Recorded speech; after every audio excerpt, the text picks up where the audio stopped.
WNYC is supported by the Rehoboth Beach Independent Film Festival, November 9th through 13th in Rehoboth Beach, Delaware, showcasing 100 American and international features, shorts, and documentaries, plus seminars and other cultural events.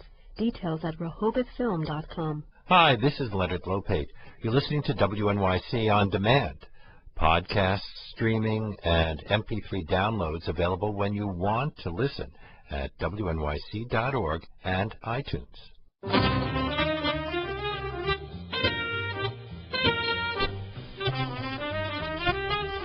Readers who know Arundhati Roy best for her Man Booker Prize-winning novel, The God of Small Things, might be surprised by her latest book, which is called Walking with the Comrades.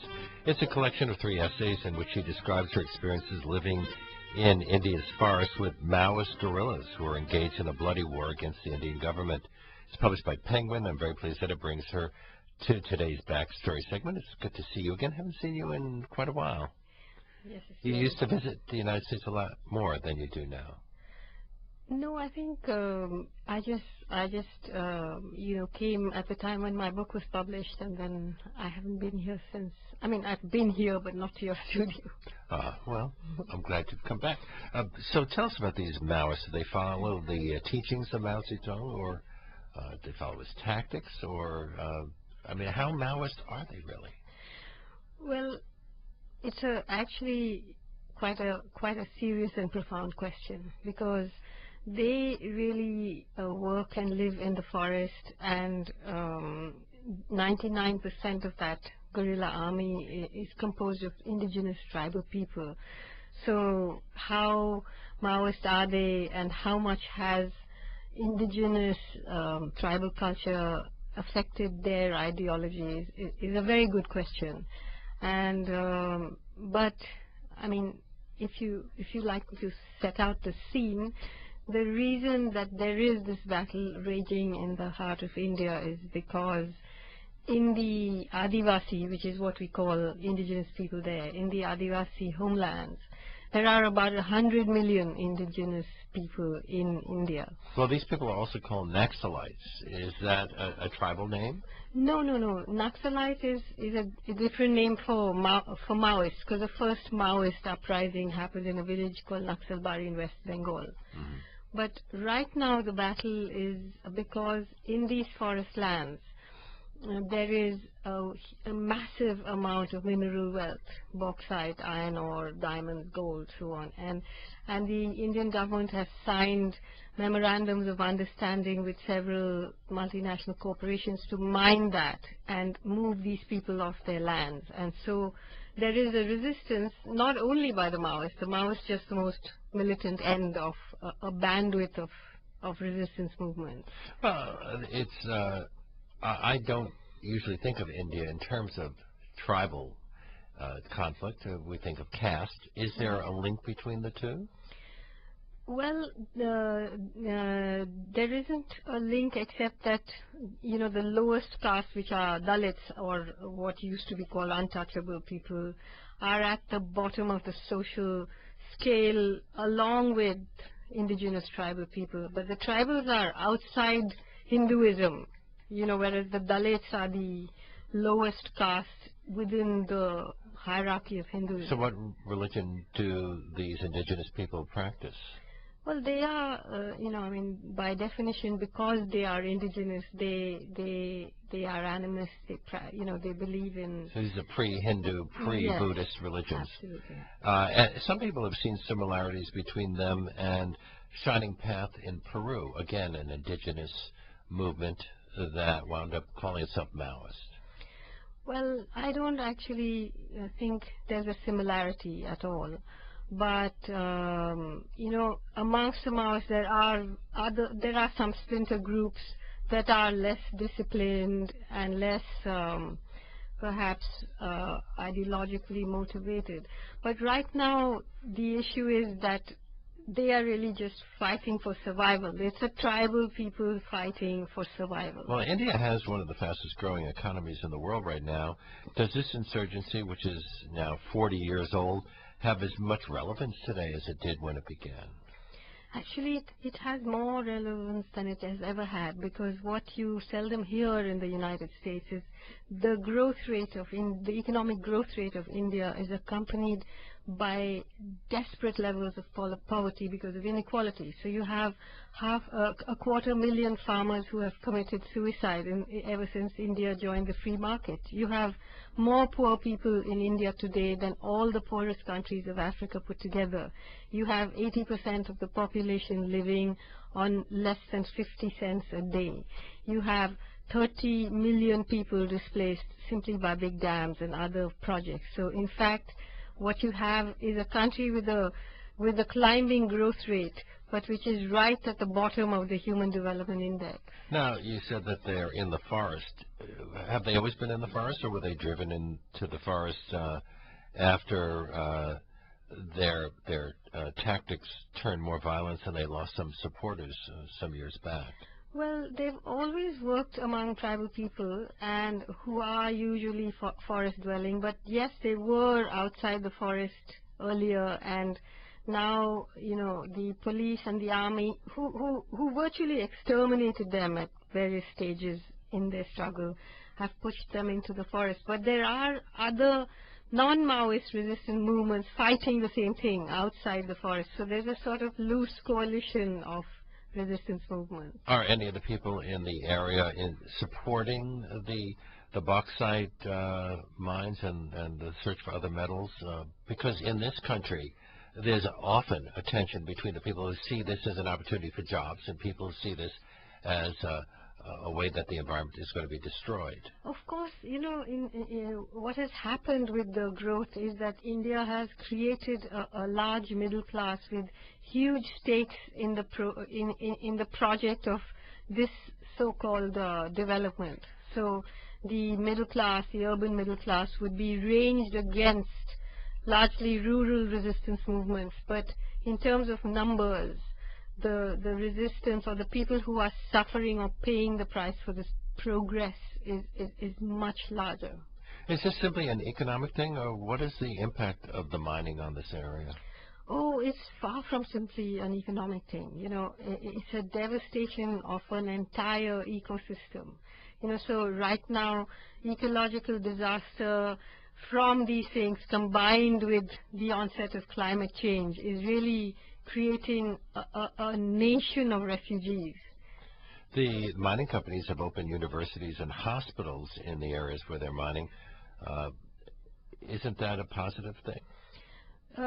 It's not at all positive, because what happens is that in India, I'm sure all over the world, the amount of money that is generated from mining, they just pay a small royalty to the government, and then they make millions and millions with which they buy the media, they can buy judges, they can buy journalists, they can buy professors, they can start universities, they can start NGOs, and it's usually called corporate social responsibility, but it's used as a cover to kind of disguise the devastation that's going on.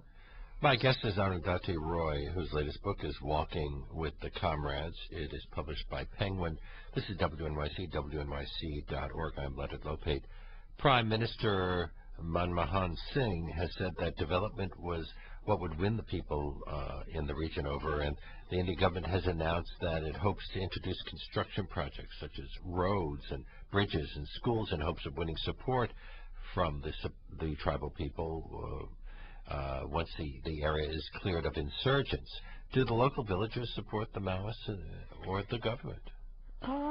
Well, I would say that in the areas I visited, the local villagers are completely opposed to the government, because way before there was any insurgency, and even now in areas where there isn't any insurgency, there are no schools, there are no hospitals, there is no access to any kind of justice, you know. So people have heard this far too often. 2006, Prime Minister Singh said that this insurgency, the Maoists, are the single greatest threat to India's internal security. So is that something that he would have seen as recent? After all, as I said, this thing's been going on for 40 years. Well, it was an odd time for him to say it because it was a time at which the Maoist movement had been virtually crushed. But it was actually a signal to mining companies that the government was going to take this very seriously. The shares in mining companies shot up at the time.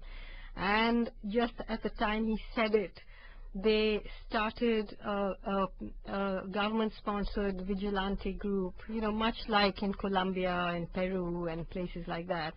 Then they started a jungle warfare training school. They have sent 200,000 paramilitary forces into the forest, and now they are planning to send the army and the air force. So you have the world's greatest democracy, or the biggest democracy, deploying its army against its poorest people. But shouldn't the government be concerned? Last week, Maoist rebels kidnapped 15 workers at a private construction company in Bihar. They were blamed for an attack on a passenger train last year. They've also burned schools, killed more than 900 security officers, and at least one province detonated more than 1,000 improvised explosive devices over the past 7 years. Those are things we might call terrorist acts. Yeah, that's true. But if you look at what's happening, and you've given the statistics of one side, but you haven't given the statistics of the other side, which is that there are thousands upon thousands of innocent people in prison. There are millions of people being displaced from their homes. 600 villages were burnt down. 350,000 people have sort of disappeared. Either they've joined the Maoists or they've migrated out. 50,000 were moved into police camps. So now it's developed into a kind of war, and an atrocity-based analysis doesn't work anymore because people living in police camps, yeah, the equivalent of refugee camps. Yeah, well, not even that. Police camps where they can't go out. They are just living in these barbed wire enclosures. So, and there's massive amounts of torture. There are people. The police, the way they function is that they have a first information report, a sort of cookie cutter report, and they just keep filling in different people's names. They arrest them, hold them for years in prison. People are living in conditions of malnutrition which are almost unheard of even in sub-Saharan Africa. So you have a violent attack on local people, and whenever there's a response, they are called terrorists. In fact, poverty is being conflated with terrorism in India now. Has the government ever tried to negotiate with these people? Long ago, yes, but last year, for example, the Maoists had actually nominated somebody to negotiate, and what happened was that when he surfaced, he was kidnapped, taken to the forest, and murdered. Because they don't want to negotiate. They need this war because they have signed these contracts, these MOUs, and they need to clear the land. Is this analogous in any way to what happened in Sri Lanka with the Tamil Tigers? Because one of the Maoist leaders, Comrade Ganapathy, expressed sympathy for the Tamil Tigers, who weren't exactly the most admirable insurgency group in the world. You could say that both sides of that civil war in Sri Lanka were really culpable and responsible for a lot of deaths. I mean, I'm not a fan of the LTTE by any means, but you find it interesting that a brigadier who's the head of the jungle warfare training school in Chhattisgarh, where the Maoist insurgency is, recently gave an interview on BBC where he said that he personally trained the LTTE. The Indian Army actually trained the LTTE. Well, so do you think they'll follow similar tactics in going after this insurgency? Well, I don't think that, India is Sri Lanka, in the sense that even though the government is highly undemocratic, the spirit of democracy is still somewhere alive among the people. And to do a genocide like the Sri Lankan government did, where they just went and killed something like 40 or 50,000 people in 2 weeks, I think it would be hard for the Indian government to do that, but they are following other kinds of tactics. and those people in the forest today are under siege. They're not being able to come out. Food, medicines, all of this is very difficult, and these are already a very fragile people. Is this fight between the Maoists and the government being well covered in the Indian press? No, it's not, because at one stage it was being covered with a lot of lies, with a lot of falsehoods, always referring to them as terrorists. And now, last year they had announced, not last year, year before last, they had announced Operation Green Hunt, which was when the paramilitary went in. And people, at least the activist community, the civil rights community in India, reacted with some outrage. But now it's a bit quiet because they are preparing the army to go in. And it's not being reported. What is happening in the forests, there's no body count. You don't know how many people are being killed and what is actually going on. They don't allow people in. There's a part in my book where I talk about a recording I heard of a policeman basically instructing his men to kill any journalists that they come across. Your essay about your time in the jungle with the Maoists was published in India in Outlook, which is a news weekly. What kind of reaction did you get? Well, a huge reaction of all kinds. Unexpectedly, though, it was far more positive than I thought it would be because of the kind of propaganda that had preceded it, There was a lot of argument, obviously, about the use of armed, or what they saw as a justification of an armed struggle, and in the land of Gandhi. But as I kept saying, when 1,000 policemen surround a forest village, can those people go on a hunger strike? Because non-violent satyagraha is an effective strategy when you have an audience. But when you don't, and when you're a villager in the forest and you're starving anyway, can starving people go on a hunger strike, is the question I asked. How long did you spend with the rebels in the forests of India? About just under 3 weeks. The equivalent of an embed? I beg your pardon? When journalists join a group, a military group, we usually call it embedding. Yeah. Well, except that this was not a military group in power. It was a group of rebels. So, and I had been to that area before that many times on the outside, So. But this had to have been rather physically grueling for you. Oh, I enjoyed it. One of the interesting things is that women make up half of the rebel group, don't they?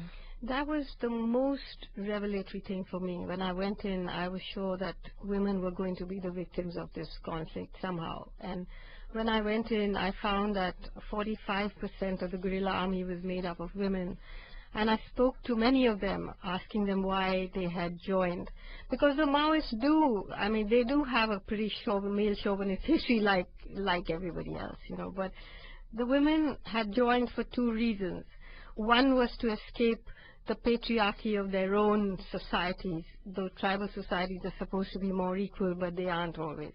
But the more important reason was that this government-sponsored vigilante group that had gone burning and raping and looting its way through the forest had targeted women.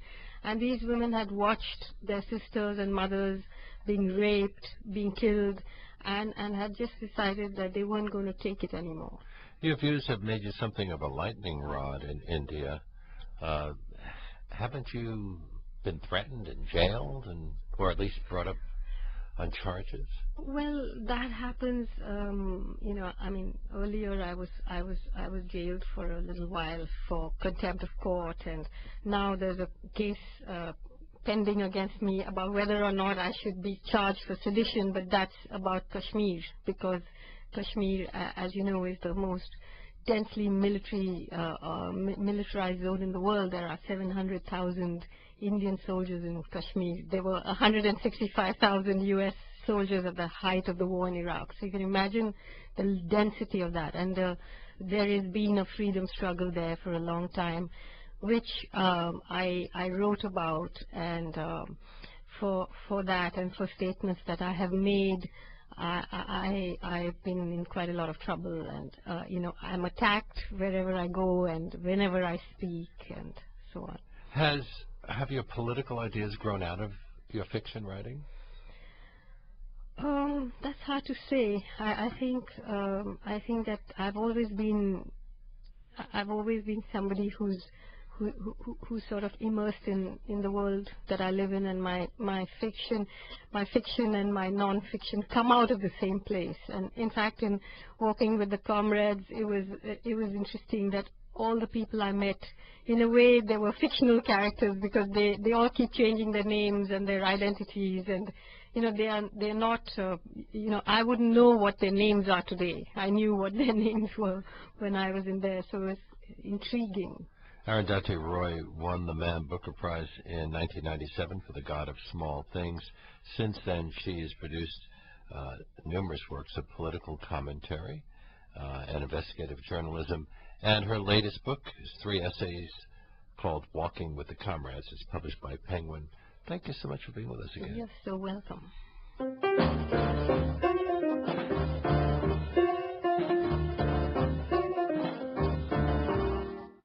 Thanks for listening to WNYC On Demand. Please check out the other programs at wnyc.org or on iTunes. This is a free service made available by our listeners. Become a member of WNYC today. Memorandums of understanding with several multinational corporations to mine that and move these people off their lands. And so there is a resistance, not only by the Maoists. The Maoists just the most militant end of a bandwidth of resistance movements. Well, I don't usually think of India in terms of tribal conflict. We think of caste. Is there a link between the two? Well, there isn't a link, except that, the lowest caste, which are Dalits, or what used to be called untouchable people, are at the bottom of the social scale along with indigenous tribal people. But the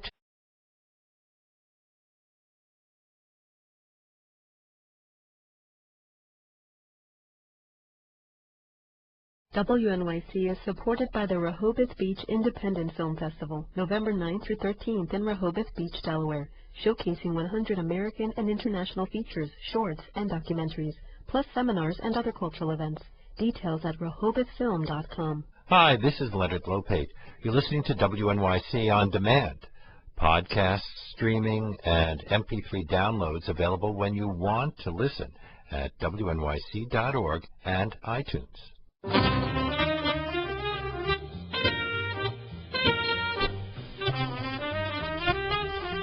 So tell us about these Maoists. Do they follow the teachings of Mao Zedong, or do they follow his tactics, or how Maoist are they really?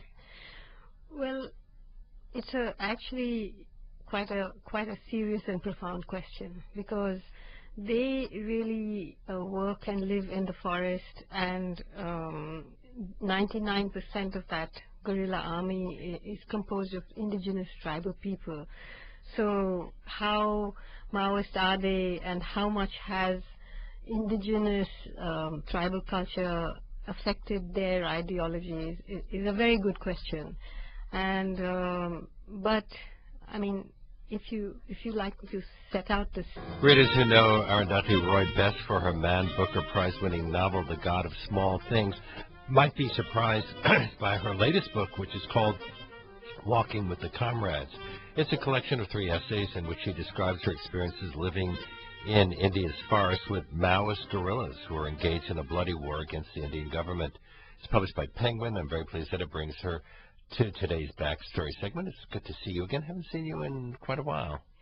Yes, You used to visit the United States a lot more than you do now. No, I think I just came at the time when my book was published, and then I haven't been here since. I mean, I've been here, but not to your studio. Well, I'm glad you've come back.